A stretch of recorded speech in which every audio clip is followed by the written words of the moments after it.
नमस्कार दोस्तों, अपन science and technology current affair को देखते हैं। तो जोरावर ये इंपॉर्टेंट है साहब। डीआरडीओ ने भारत का लाइट टैंक एक टैंक बनाया है जिसका नाम जोरावर रखा है। इसे ऊंचाई वाले क्षेत्रों में तैनात किया जा सकता है। तो याद रखना, जोरावर डीआरडीओ द्वारा बनाया गया एक टैंक है।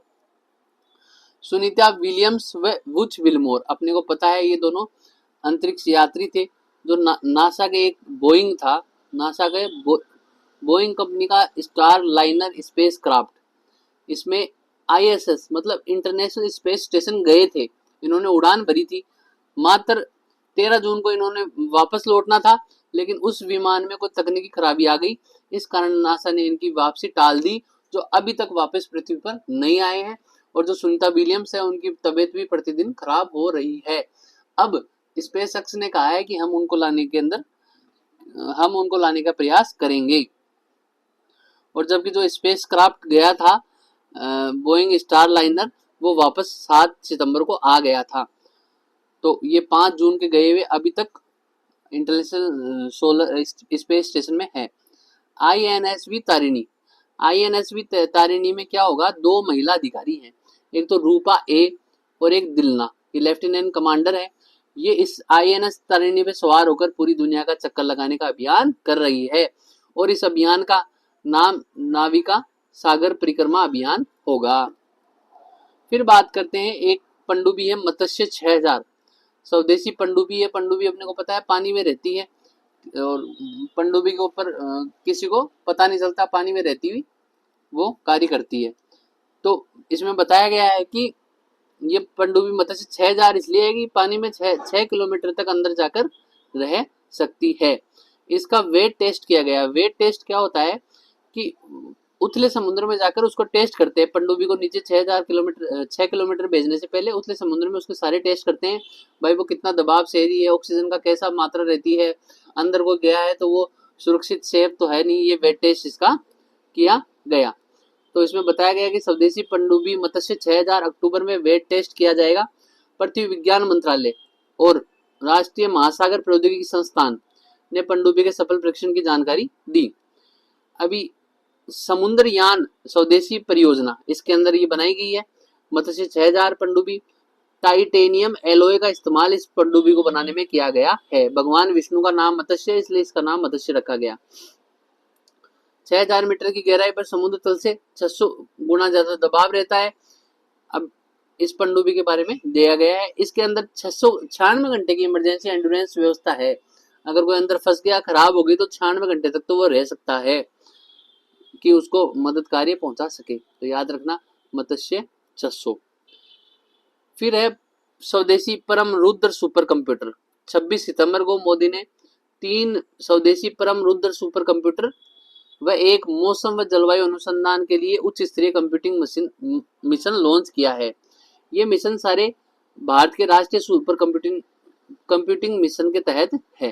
तो आप याद रखना। अरिघात, आईएनएस अरिघात, ये क्या है, भारत की दूसरी न्यूक्लियर सबमरीन अरिघात को नौसेना को दे दिया गया है 29 अगस्त को। आईएनएस अरिहंत का अपडेटेड वर्जन है। आप अपने को पता है पहले INS Indian naval ship Arihant थी, उसका अपडेटेड वर्जन अरिघात है। अब अरिघात पे क्या होगा, यह 750 किमी की रेंज वाली K-15 मिसाइलों से रेस है। इस नेवल शिप, ये जो नेवल शिप है, इस पे K-15 की मिसाइलें लगी हुई है जो 750 किलोमीटर दूर जाकर अटैक कर सकती है। पहली न्यूक्लियर सबमरीन आईएनएस अरिहंत 2016 में भारतीय नौसेना में शामिल हुई, और अब दूसरी यह आईएनएस अरिघात होगी। परमाणु मिसाइल दागने वाली है तो ये परमाणु सबमरीन होगी।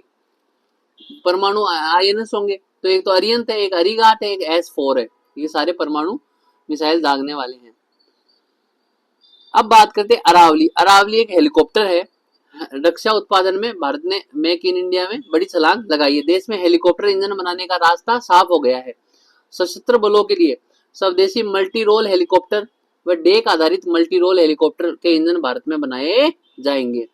ये हिंदुस्तान एरोनॉटिक्स लिमिटेड HAL और फ्रांस की एक कंपनी है सेफ्रॉन, ये दोनों इन दोनों के बीच में करार हुआ है, और ये बेंगलुरु में इसका एक संयुक्त उद्यम खोला गया है। Surface to air missile, Odisha के जो तट है इस पे सरफेस टू एयर मिसाइल, मतलब सरफेस से चलेगी और हवा में वार करेगी। डीआरडीओ ने से निर्मित ये पूर्णतः स्वदेशी मिसाइल है और 360 डिग्री दुश्मन पर कहीं भी अटैक कर सकती है। फिर है पोलरिस डॉन मिशन, ये फ्लोरिडा से उड़ान भरी है, स्पेस एक्स का मिशन है। इसमें क्या होगा कि फाल्कन 9 रॉकेट से ये लॉन्च किया और फाल्कन 9 दुनिया में ऑर्बिटल क्लास रियूजेबल रॉकेट है। तो इसमें क्या होगा कि किसी 2 अंतरिक्ष यात्री को भेजेंगे, वो स्पेस वॉक उन्होंने वहां अंतरिक्ष में किया। अब राफेल व मिराज जैसे लड़ाकू विमान पहले फ्रांस में सही होते थे, अभी ग्रेटर नोएडा में भी इनका मेंटेनेंस सेंटर खोला गया है। WHO ने एम फॉक्स मतलब मंकी फॉक्स वैक्सीन पहली खोज ली है। MVABN वैक्सीन इसका नाम है। अंतरराष्ट्रीय अंतरिक्ष दिवस, राष्ट्रीय अंतरिक्ष दिवस 23 अगस्त को बनाया जाता है। 23 अगस्त को क्यों बनाया जाता है? क्योंकि चंद्रयान 3 इस दिन लैंडिंग के एक साल पूरे होने की तिथि में 23 अगस्त को पहला राष्ट्रीय अंतरराष्ट्रीय दिवस मनाया गया। शिव शक्ति पॉइंट क्या है कि भाई चंद्रयान 3 में जो लैंडर विक्रम गया था वहां जहां टच हुआ ना, वो पॉइंट शिव शक्ति पॉइंट कहलाया। इसरो ने देश के सबसे छोटे रॉकेट से किस उपग्रह को लॉन्च किया? EOS अर्थ ऑब्जर्वर सैटेलाइट 808, याद रखना 05 दे देगा लेकिन अपने को 08 करके आनी है। अर्थ ऑब्जर्वर सैटेलाइट 08 सबसे स्मॉल रॉकेट SSLV-D3 से इन्होंने लॉन्च किया। कहां से? श्रीहरिकोटा जो आंध्र प्रदेश में है। 16 अगस्त 2024 को क्या करेगा? पर्यावरण व आपदा को लेकर सटीक जानकारी देगा। 700 मेगावाट का दूसरा स्वदेशी परमाणु रिएक्टर कहां खोला गया है? काकरापार। काकरापार कहां है? गुजरात में। तो गुजरात में ये 700 मेगावाट का दूसरा स्वदेशी परमाणु रिएक्टर पूरी क्षमता से चालू हो गया है। फिर बात करते हैं गौरव बम। गौरव बम क्या है? ओडिशा के तट पर लॉन्ग रेंज गाइडेड बम है, उसका टेस्ट किया गया। तो अपने को ये बात रखनी है याद, और ये है करंट अफेयर सितंबर और अक्टूबर के। ठीक है, धन्यवाद।